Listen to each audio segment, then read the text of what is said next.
It's midnight and you're tuned in to Nightline with me, Liyana Hassanel. The top stories.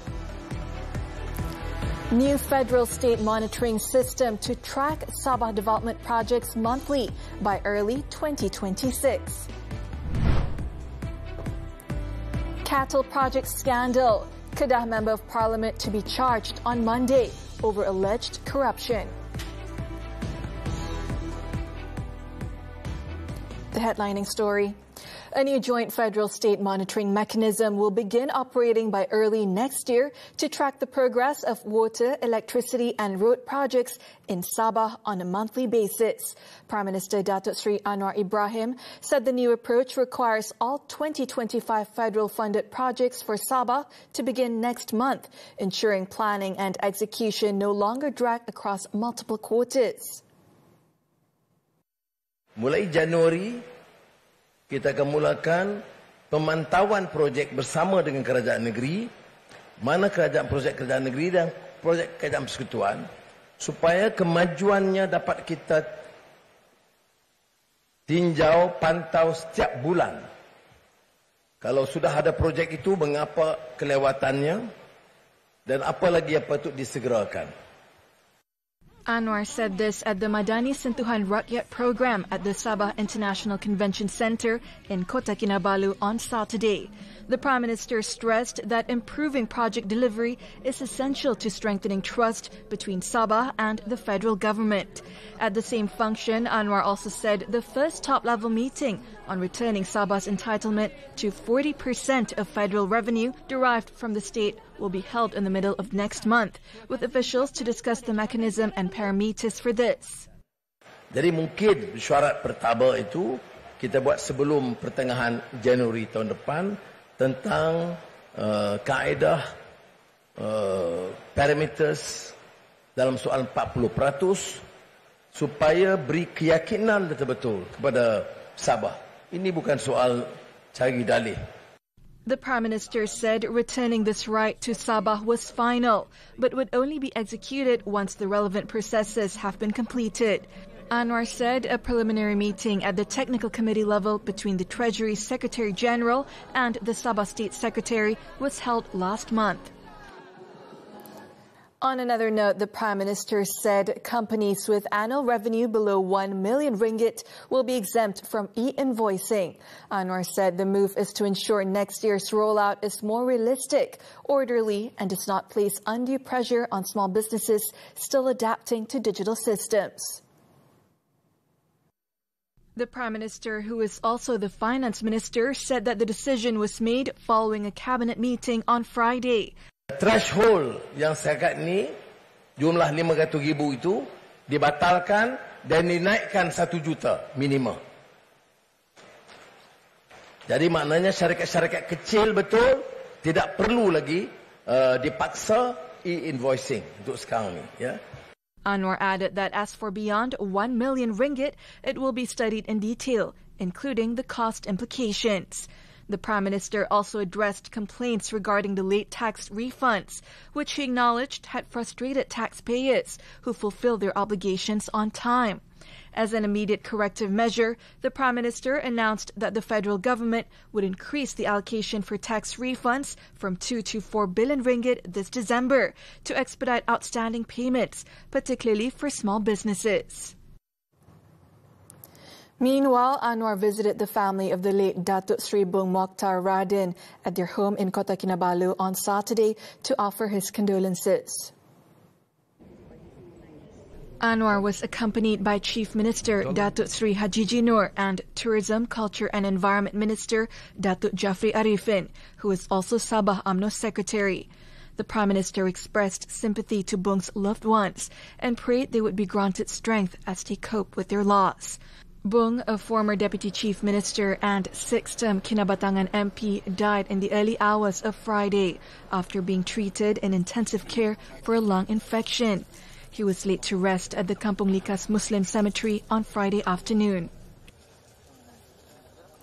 Padang Serai Member of Parliament Dato' Azman Nasruddin is expected to be brought to court on Monday to face corruption charges stemming from a state-linked cattle farming joint venture in Kedah. Malaysian Anti-Corruption Commission MACC Chief Commissioner Tan Sri Azam Baki confirmed that the MP will be prosecuted in Alor Star together with another individual.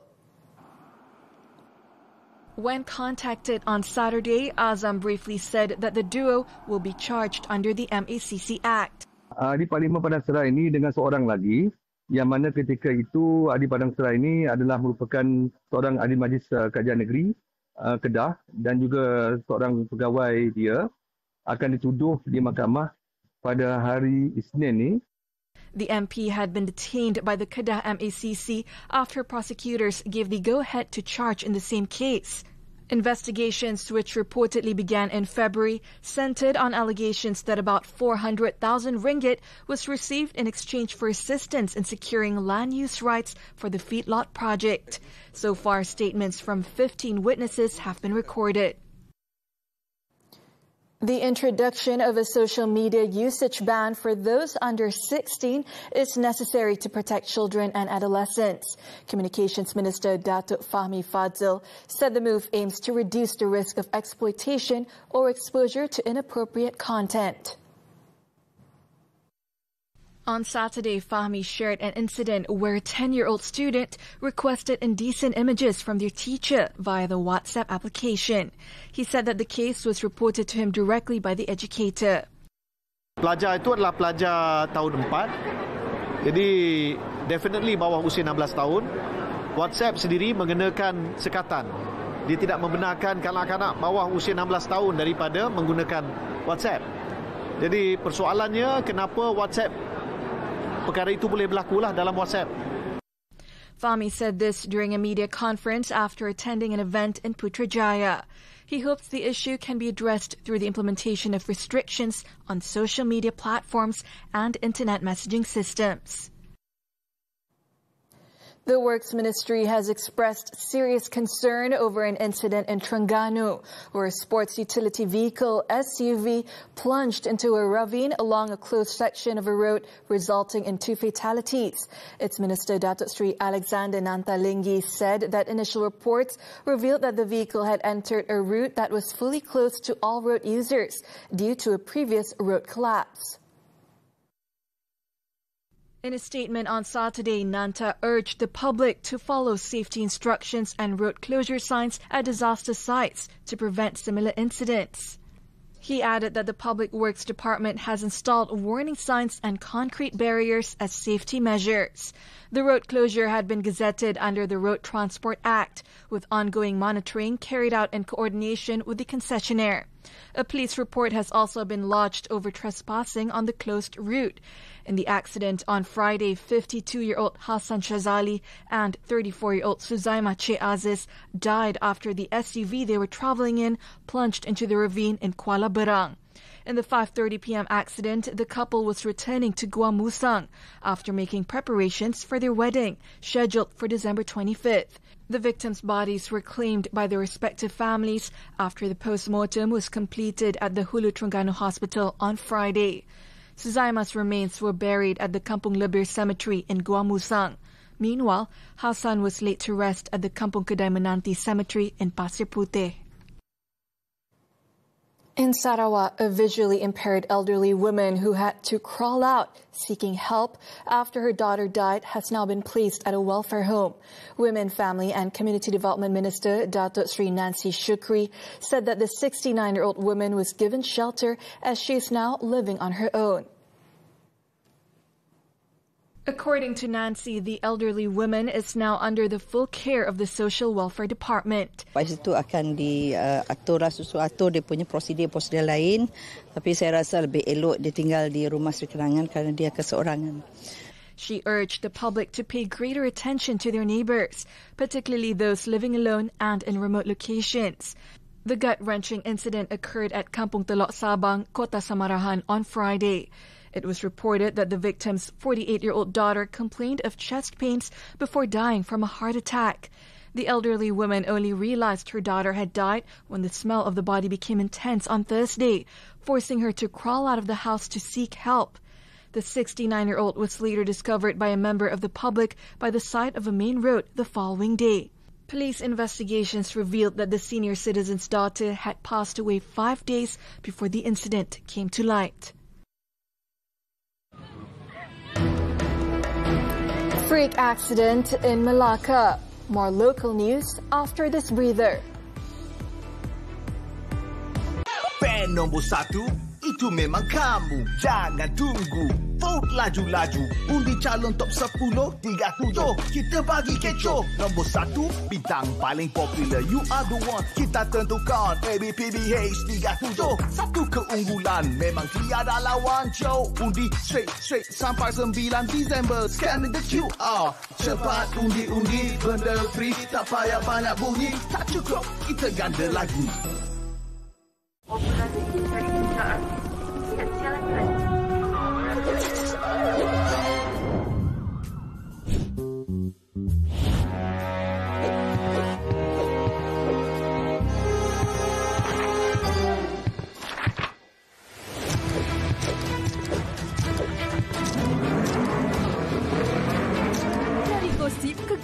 Siapa yang betul-betul gegarkan sosial media anda? Jom kita cari di obrolan paling viral online. Bas dipandu laju, nyawa penumpang menjadi taruhan. Sudah buat belum? Ada surat dia. Dalam sistem kita memang tak ada. Dalam sistem kita tak ada. Pemasangan alat sistem had laju, bas penumpang terus dipantau. Kita akan keluarkan surat wawang 4. Nanti syarikat pergi ofis, dia bawa surat SLD pengesahan. Saksikan 999 Selasa jam 9 malam di TV3 dan stream sekarang melalui Tonton. Keindahan alam nan permai, jauh dari hiruk pikuk kota. Tradisi yang diwarisi, disantuni dengan penuh kesyukuran. Inilah kisah kampung yang kini terpilih, didendangkan demi manfaat bersama.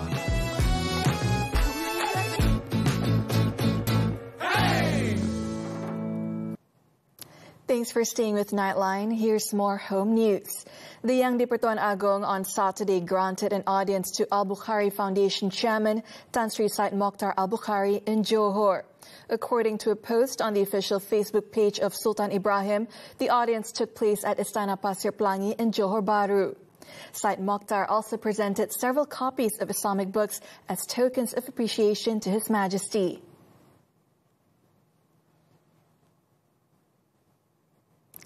The Education Ministry is targeting the opening of 350 new preschool classes in 2026. According to Education Director General Muhammad Azam Ahmad, the move is part of efforts to further strengthen early childhood education in the country.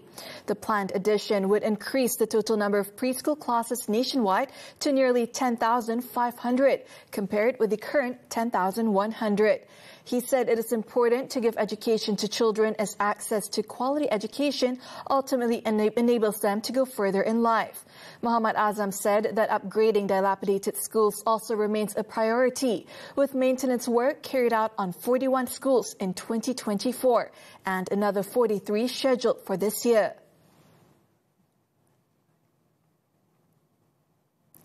In Malacca, a man died after he was crushed by a tree that fell onto the motorcycle he was riding.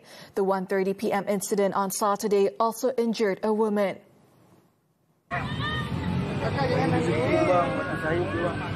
The tragic incident occurred along Jalan Tun Razak Ayakuro near Taman Delima Raya. The 22-year-old motorcyclist was pronounced dead at the scene by medical personnel. A 19-year-old woman was also injured when the car she was traveling in was struck by a tree branch. A spokesperson from the Malacca Fire and Rescue Department said personnel from the Ayakuro Fire and Rescue Station were dispatched to the scene after receiving the emergency alert. Firefighters carried out rescue operations, including extricating the victim who was trapped beneath the tree, before clearing the debris to ensure the area was safe. The man's remains were handed over to the Health Ministry personnel for post-mortem, while the injured woman was taken to Malacca Hospital for treatment. In Kajang, Selangor, a 17-year-old student was injured after the motorcycle he was riding against the flow of traffic collided head-on with a car on Thursday afternoon. Police disclosed that the teenager did not possess a valid driving license.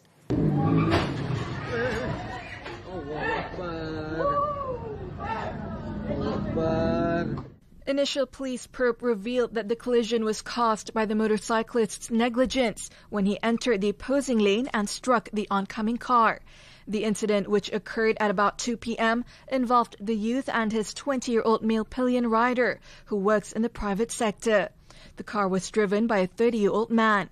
Kajang District Police Chief Assistant Commissioner Nazron Abdul Yusof said both the rider and pillion were thrown onto the road before being taken to the Kajang Hospital for treatment. The rider suffered leg injuries and a fractured left arm, while the pillion and the car driver were unhurt.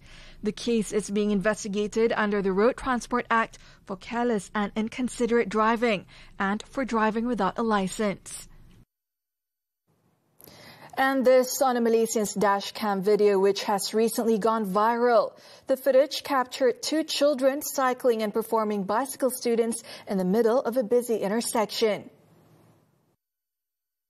In the footage, the first child is seen riding in the Superman position as he enters the main lane, just as the traffic light turns green for other vehicles.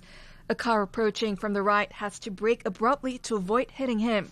In the next moment, another child on a bicycle appears from the left side of the screen, darting dangerously close to an SUV. The vehicle brakes just in time, stopping mere inches away from him. Malaysian netizens expressed anger and frustration in the comment section of the post, calling out the parents of the two children. Several commenters identified the location as Putra Heights.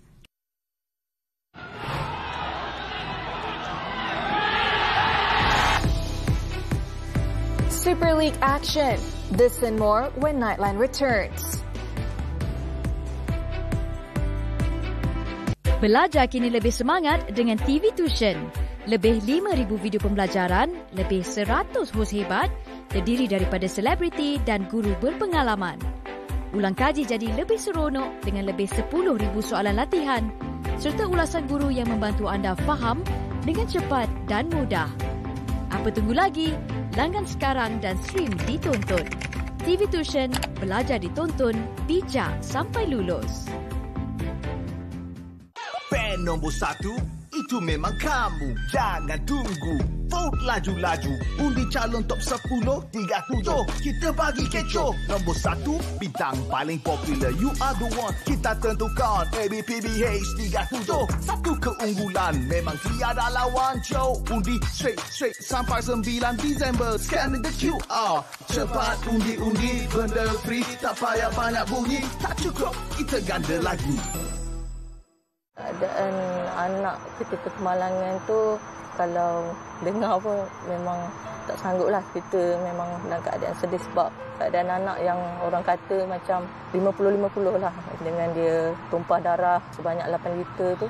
Kesan daripada efek dia accident tu, dia jadi macam down sikit lah.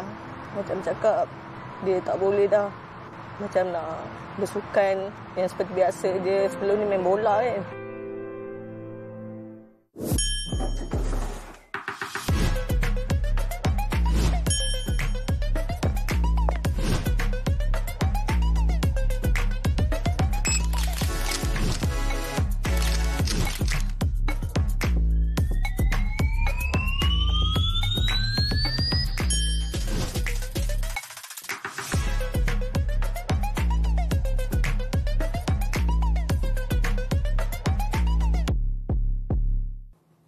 Welcome back. Onto the foreign front now. 5 people were killed in heavy cross-border fire between Afghanistan and Pakistan as tensions rise between the South Asian neighbors following stalled peace talks in Saudi Arabia.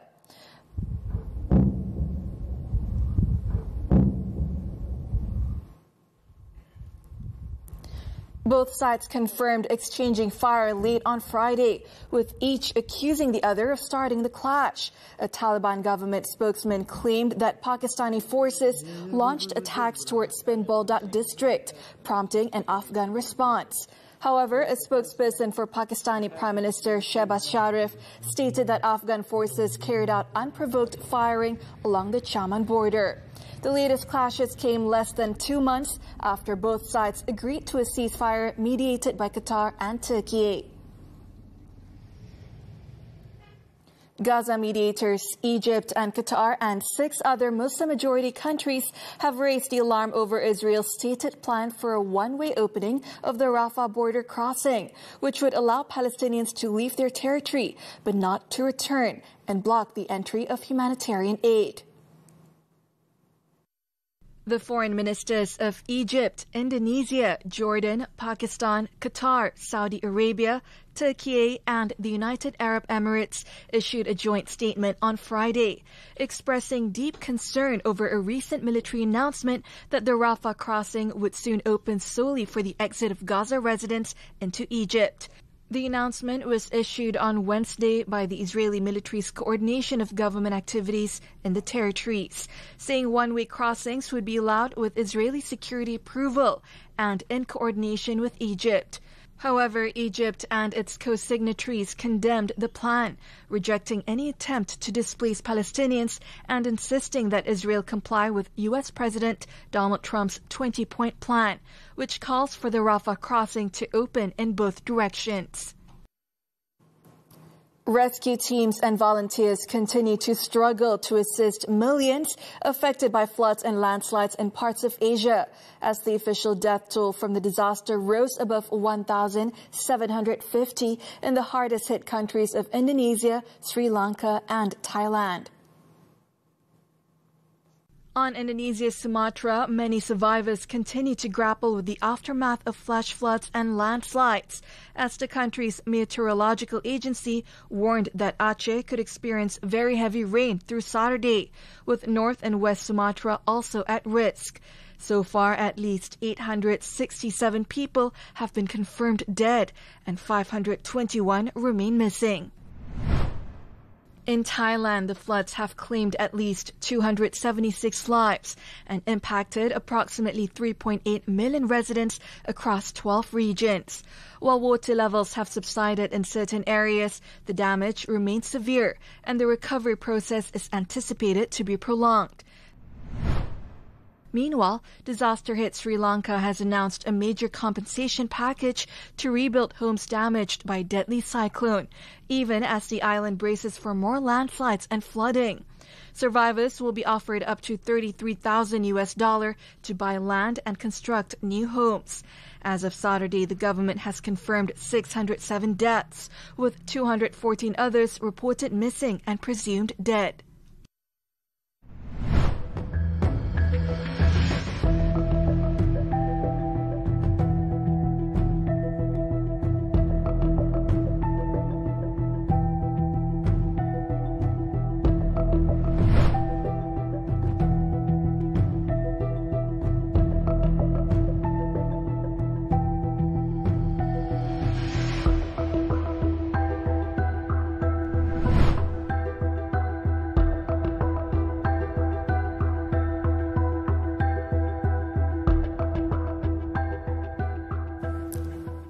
On to sports, football, the Super League.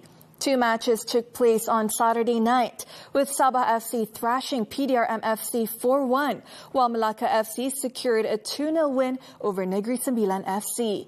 Sabah travelled to the Selayang Municipal Council Stadium to face the 11th placed PDRM.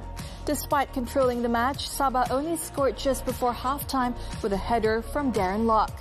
9 minutes into the second half, Miguel Cifuentes doubled Sabah's lead, and Aiden Muyagig added a third in the 60th minute. The Cops managed a consolation goal when Noah Agboy converted a penalty in the 74th minute. However, Fergus Tierney sealed the victory for Sabah with his own penalty in the 94th minute. The result moves the Rhinos up to 8th place in the standings and extends PDRM's losing streak to 5 consecutive matches.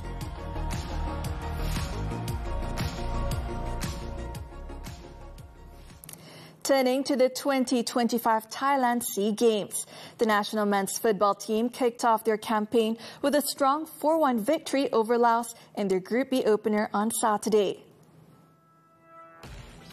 Laos stunned the Malaysian side when Boon Pang Sombath scored just 4 minutes into the game to put them ahead.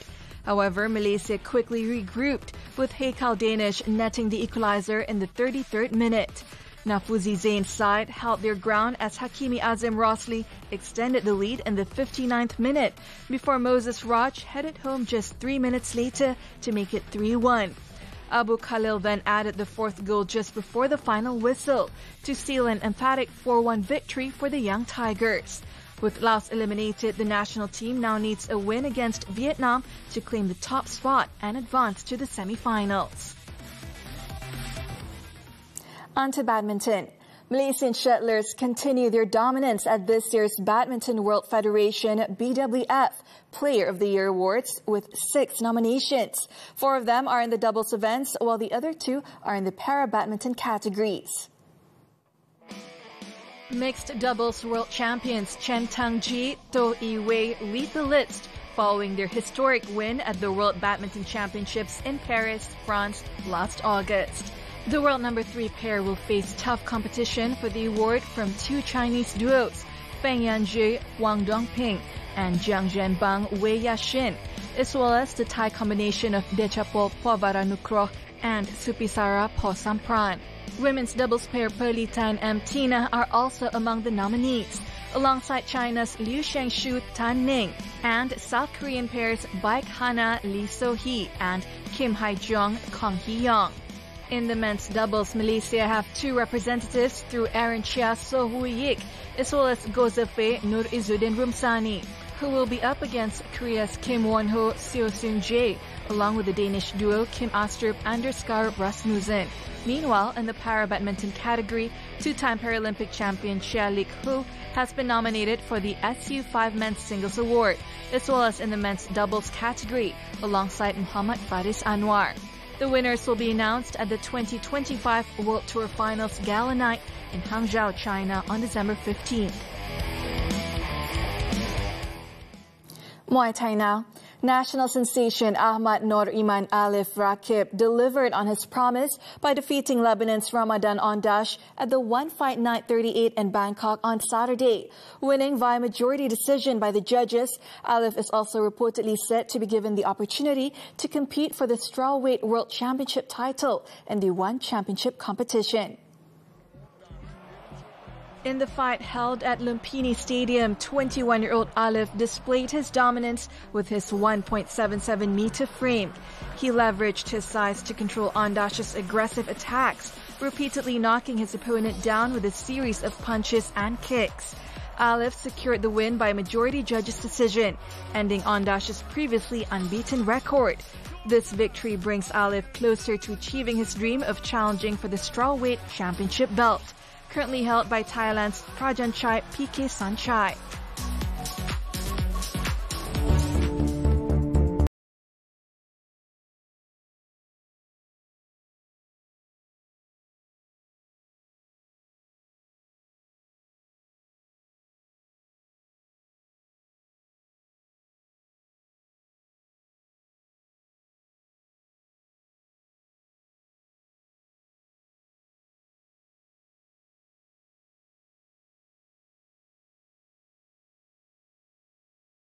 And that concludes Nightline this time around.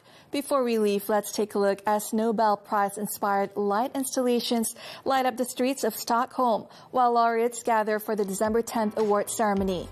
With that, I'm Liyana Hassanel. Thank you for watching, and be well, Malaysia.